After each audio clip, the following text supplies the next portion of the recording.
Wednesday, November 22nd, 2023, the day before Thanksgiving, which is the closest thing, I think, to a Christian holiday in the United States. And yes, we observe Christmas and Easter in America, and they've all become very secularized, but it is a right-ordered holiday, even if its origins are from the Protestant Puritans.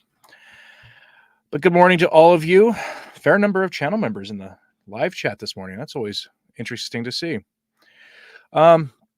Today I've got a couple of letters for you. One from a bishop who stands with Bishop Strickland, and then something from Archbishop Vigano that I've been saving for a little while, but because of all the news this week, I'll just do it today because I'm going to just dedicate tomorrow's live stream, the Thanksgiving live stream, to actual news. With then at the end, I'm going to make a case tomorrow for not engaging in Black Friday shopping. And it won't have anything to do with ethics at all. It's going to do from my own experience as a former retail employee who has worked multiple Black Fridays, why you shouldn't bother.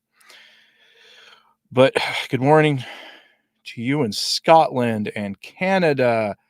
And I thought I saw Denmark in the chat also. So yes, good morning to you, wherever you may be.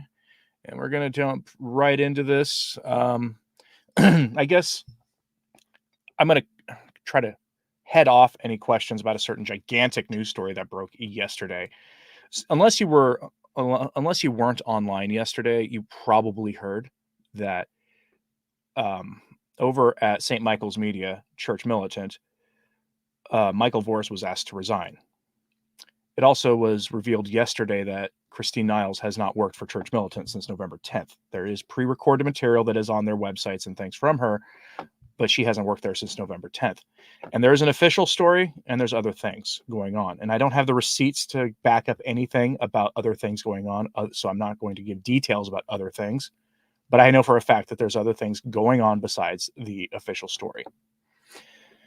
For those who might be just tuning in, I'm going to be very careful how I talk about this, not for YouTube reasons, but because we are talking about private sins that are being made public. And YouTube consequences, at least anybody's worries when talking about another human being's private sins that are being made public. There is a great deal of detraction, people coming right up to detraction or further beyond that with this. And I'm going to remind you of something here. We'll go to Kennedy Hall shared this if you want to see it. And the only reason I'm even talking about this is because, again, I know people will ask in the chat about this. So Kennedy Hall shared a part of the message, and it says this is a message from their board of directors, because as a nonprofit organization, you have a board of directors. Okay, Church Militant, despite the fact that you paid to access their website, they are a nonprofit organization, and nonprofits have a board of directors. They say, fellow Catholics, Church Militant St. Michael's Media was founded as a bastion of Catholic truth and light to the faithful in hard times. This is why we are being fully transparent with you all. Michael Voris has been asked to resign for breaching the Church Militant morality clause. The board has accepted his resignation. And then this person, who I will just apologize in advance for not getting your permission to show your tweet on Twitter, but from Twitter on a live stream, but it says, we all need to remember that detraction is still a sin. Their wording is regrettable for the speculation, chatter, and inevitable detraction that will occur. That is 100% true. Now, Michael Voris has released a statement saying he had fallen into old sins again. Christine Niles has released a statement saying she won't give details about this stuff to anybody, and more power to her on that. It's between him and God and whoever his conscience tells him that he needs to share details with. But there's more going on than this. I am not at liberty to say a lot about what more is going on here, but I think the statement was purposely vague. Violating the morality clause can cover a lot of things. Okay. So be careful how you talk about this. Be careful, whether you've been personally wounded by things that Church Militant has said in recent years about the SSPX and other things, or anything else. Just be careful how you talk about this, because this is one of those things where a lot of this is between the people involved and God, but also beware that more details will almost certainly come out eventually. They'll have to. this is not something that we should take anything about this at face value. I'm not saying that Mr. Voris is lying to anybody about having fallen into those sins. I will take him at his word on that. But there is more details out there that will absolutely come out about the state of Church Militant over the last few years. Just in terms of the financial stability, the public perception of their interaction with traditional Catholics, the SSPX, the Mystic Monks, others. There's a lot more going on. So instead of, I suggest people don't, if you don't like Church Militant, don't take a victory lap. This is really nothing to really be cheering about, I don't think. Maybe some will say they'll give me theological reasons for disagreeing, and that's fine. That's your prerogative. I won't take a victory lap over any of this. I think if I'd had prepared a little bit more, I would have queued up some of my favorite content from Church Militant, and that would have been to show you why that I have such reserved feelings about all this, including the fact that my favorite content was always Michael Voris standing on stage talking to people about the faith, the gospel, Catholicism 101 stuff, doing the job that bishops and priests and catechists should be doing, but for whatever reason weren't doing anymore. It's sort of like I think the most important content that I make is my Saturday educational videos, my Sunday educational videos, the writings of popes and saints and great Catholic minds on various topics. Those are because they pertain directly to the salvation of souls. So that's all I'm going to say on this. Pray for everybody involved, for those who had been wounded by some of their reporting, for things that are going to come out in the future, because this isn't done. These kind of stories don't come and go and just disappear. So with that said, let's turn to our advertised story for the day. We have a bishop who has said, and this got lost in all the news yesterday. This is Bishop Mustertz from Denmark.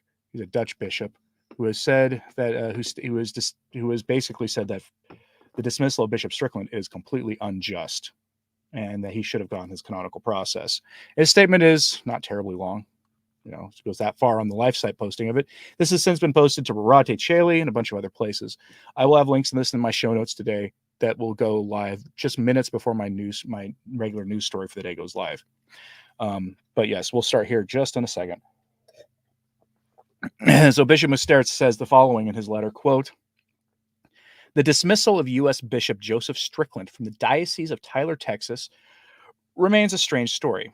As a bishop, Strickland is known for being humble, balanced, and faithful to the church. Oh, and law-abiding too."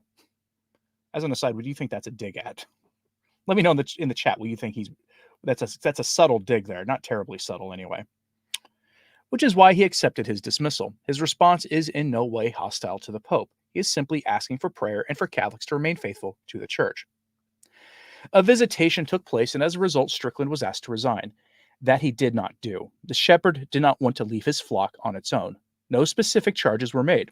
Strickland was not even given the opportunity to be heard. This is something Pope Francis has done before, signing the decision himself. Since the Pope is the highest authority, no appeal or defense is possible. A canonical procedure would be in order, though. It is extremely unusual to be deprived of a canonical procedure. These are methods we might expect to see in some bad places or Rome in the days of Nero.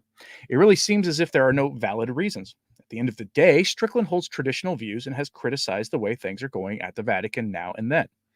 That is apparently reason enough to sack him as Bishop of Tyler. Where's Rome now with its synodal church, with the church that listens, with the Church of Mercy? Rome is acting in total contradiction to what it itself is proclaiming. Let's pause here. Where's the lie? I ask that question a lot these days. Everything the bishop there said is 100% true and on point. It is unambiguously true. The church of listening, the synodal church of dialogue and accompaniment and the listening to all voices and all this other stuff only applies if you are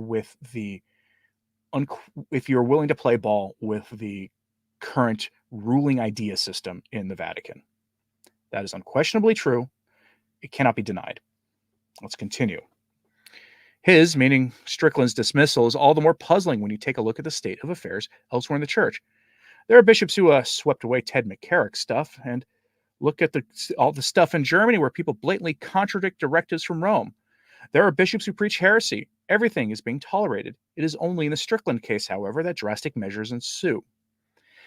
An isolated few from the Diocese of Tyler had made it known that they are not happy with Bishop Strickland. That may well be. There is not a single diocese in the whole world where everyone is happy with their bishop. Incidentally, the complaints were essentially ad hominem. Strickland continues to proclaim that we must remain faithful to the deposit of the faith of the Church. He regards the apostolic tradition as being of great importance. That has always been the Church's position. But there's something well and truly wrong in the Church in the year 2023. Rome has made dialogue with the secular world a top priority. Granted, it is indeed our task to be missionaries in the secular world, but the last thing we should do is embrace secular views that are in direct opposition to the gospel. Rome really has an obsession with modernity. Meanwhile, I hear no one talking about our core business, the salvation of souls. Pause here. Is he wrong? Do you hear anybody in the hierarchy talking about the salvation of souls? Other than, Cardinal Burke, Bishop Strickland, Archbishop Vigano, Bishop Schneider, the usual group that we tend to cover here a lot. Who else talks about the salvation of souls in the hierarchy besides them? A handful of the decent bishops who generally keep their head down, who just focus on their job, yes, they do, but almost nobody else. Let's continue.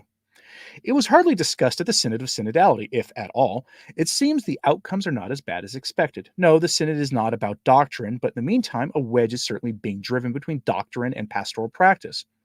That is what it is all about, allowing in practice, quote, for pastoral reasons, that which doctrine disapproves. Rome is setting the bar lower and lower. We should, in fact, be doing the opposite, raising that bar higher, closer to God. There are reasons to be concerned, but there is no reason for gloom. Think for a moment of Bishop Athanasius, that loner who did not go along with the heresy of Arius, yet he won the case, or of St. John Fisher. Among the English bishops, he was the only one who refused to sign the Act of Supremacy, the only bishop who did not break with the Roman Catholic Church. He passed as a martyr, but the Roman Catholic Church survived. For that matter, think of the very first College of Apostles. We read of their first joint performance in the Gospel of Mark. They all abandoned him and fled. All but one, John. Everything will work out all right in the end. God has the last word. It is his church, the one holy Catholic and Apostolic Church. Not a single council, church father, or saint has added the word synodal to that. Signed, Robert Mutsertz. Now, what kind of trouble do you think this bishop's going to get in for saying that stuff? He's going to. That is what's going to happen. Catherine Herkey says, lately when I share my screen, her YouTube goes fuzzy and you can't read the text displayed. It might just be that I have a hard time with zooming in, and now I'm lagging. Denmark and Netherlands interchangeably. Yeah, I'm not great at geography. Yeah, Cardinal Mueller is probably on that list too of those who actually do their job. Yes. Jack Faltrate says he found that of certain kinds of teachers of his when he was younger. They told us to be open-minded, except they wouldn't consider any positions to the right of their own. That's true. It's a one-way street. You have a position they don't like, so you must open your mind to the other. Chesterton had a fun saying about that. He says, don't be so open-minded that your brains fall out. Okay. Think of all the souls saved by this bishop, by this martyred bishop. Yes, he has earned the white crown. Yes, more bishops do need to grow a spine. I would hope that in these days we're going to see more of this. And here we're going to now bring in, this is a fundraising thing from Archbishop Vigano. He was raising money for an organization, or through an organization called Caritas Veritate. Or Caritas in Veritate. This was something related to fundraising campaign. But this is an interesting thing he had to say because, as you know, there's a reason that organization exists. Exsurge Domine does. So here's his letter. Dear friends, these are hours of darkness and confusion, hours in which the mercenaries who infest the Lord's fold are unleashed against the good shepherds, bishops, priests, and religious, against the sheep but against the lambs. The mystery of iniquity is showing itself in all its arrogance, and it no longer tries to hide or conceal its infernal plans. As in the times of the Passion of our Savior, a new Sanhedrin of renegades prefers to serve the potentates of this world rather than recognize the divine kingship of Jesus Christ. We are witnessing in disbelief the vilest betrayal made by an authority corrupt in faith and twisted in morals that usurps ecclesiastical power in order to demolish the Holy Church. Ut percusso pastore et gregem despede valiant, as Leo XIII wrote in the text of The Exorcism. The shepherds have been struck so that the flock is dispersed, so that many souls are lost in eternal perdition, so that the sacrifice of the Redeemer is at least partially nullified. St. Pius X, the heroic defender of the church against the advances of the modernist heresy, which he called the sewer of all heresies, remember that one, wrote these lines when he had not yet risen to supreme pontificate. Quote, says the modern, well, he then quotes a rather infamous quote from St. Pius X that I found out you can't actually say on this platform because of this line here that I'm highlighting on our screen. Okay, so, but they must be resist forcefully, not giving them quarter. Okay. It continues. We must resist with force because in this conflict, charity is exercised by defending the honor of the Holy Church and the salvation of souls. Implements of a spiritual kind, prayer, fasting, penance, good works, reparative sacrifices. Implements that strike against an enemy who feeds on hate, division, desperation, and lies. We fight to remain in the one fold of Christ, from which a sect of heretics would like to expel us and you. But to continue this battle effectively, we need priests and religious, friars, monks, nuns, and, God willing, some bishops. And if the tyrant who occupies the See of Peter ostracizes those who remain faithful to the immutable magisterium of the Church, we must move outside the box, making up for the absence or vacancy of authority as best we can. This is not about building a parallel church following the example of the Protestants, God forbid, but rather to make up for the apostasy of the hierarchy as best we can in order to safeguard the Catholic faith. Let's pause there. This is him telling you not to leave the church. Don't go set up a parallel church somewhere. Don't go join a group that has formally left communion with Rome. Don't do that. I know it's tempting these days. Don't do it. The Mass, which is its expression in the souls of the faithful redeemed by the blood of Christ. This is why the Exsurge Domine Association was born, the aim of giving spiritual material assistance to priests and religious, being targeted by the Bergoglian fury, because without them, the faithful would be deprived of the spiritual defense that are indispensable in this epical battle. This is why your material help, nourished and enlightened by spiritual assistance, is indispensable. Your donations can help many that gone after, etc., etc. And it is true that almsgiving covers a multitude of sins. How much more will this be true when almsgiving is used to help those priests and religious who have been canceled? May God bless you for your help and generosity, and may God bless the members of Caritas and Veritate who did do their utmost to recognize the charitable action of Exsurge Domine. Finally, allow me to thank Divine Providence, which in these moments of tribulation and trial offer all of us the great consolation of seeing so many good souls in love with Christ and the Virgin Mary, eager to contribute to the work of resistance and fidelity that unworthily, but trusting in the Lord, I have undertaken in founding Exsurge Domine. Signed, Carlo Maria Vigano, about a week ago. It is true, actually. I would remind people that to have a more traditional Advent, maybe fasting is going to be hard given everything going on in the world, in your life, in your everyday life, how the secular season sees things. Another form of penance is almsgiving. It covers a multitude of sins. I would suggest, if you're looking for something to do, you can even do it through your parish. A lot of people don't want to give money to their parish. Totally understandable these days. But there's a way you can do it. The specific ministries of a parish, the money donated explicitly for those causes has to go to those causes. There is no diocesan tax and then no Vatican tax on top of it. It goes to the cause. So if your parish has a food box program, giving food to the money for food to the food box program or toiletries or whatever that money will go for that purpose. That's how it works in the church.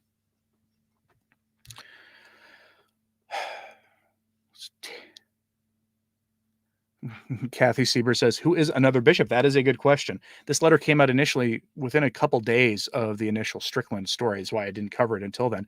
And if he's a good fit, maybe Archbishop Vigano should consider reaching out to Bishop Strickland. Or, going it alone and consecrating a bishop illicitly, citing the same reasoning the SSPX did. Good morning, Anthony. Anthony from Avoiding Babylon. Make sure to check out the beginning of this if you haven't. I give my only thoughts I'm going to give on the church militant story, which is the summary. Quick version is there's more to it than meets the eye right now, and you should pray for everybody involved and avoid gossip. Start talking about other people's public sins or private sins being made public, because that is really nasty. All right. If there are any final questions in this today, we can go over them now, because those are the things that I wanted to discuss here on our all too brief morning live stream. As we enjoy my coffee. Good morning, Flying Tigers. Feel free to message me later today if you like. I do know this person outside of YouTube, so feel free to message me later if you like. I will be once again, I will be doing a live stream tomorrow, Thanksgiving morning, where I will cover some news, because channel members, patrons, those kind of people, anybody with that who's supporting this work of this channel financially in some small way, has access to the videos for the whole weekend, except my live streams and except for whatever news story I do on Saturday, because that story, whatever it is, hasn't broken yet. I have a Fulton Sheen thing for you tomorrow morning, but I'll be doing a live stream tomorrow. So, all right. Has Francis changed the Eucharistic prayers yet? Not yet. Maybe he never will. It's the thing about rumors. You always got to be careful when reporting on rumors. Anyway, with that, I will ask you to pray for everybody involved in the stories I've talked about today. Pray for me as well. And please be safe today when you prepare for your Thanksgiving. As always, pray for the church. I'm Anthony Stine. Ave Maria.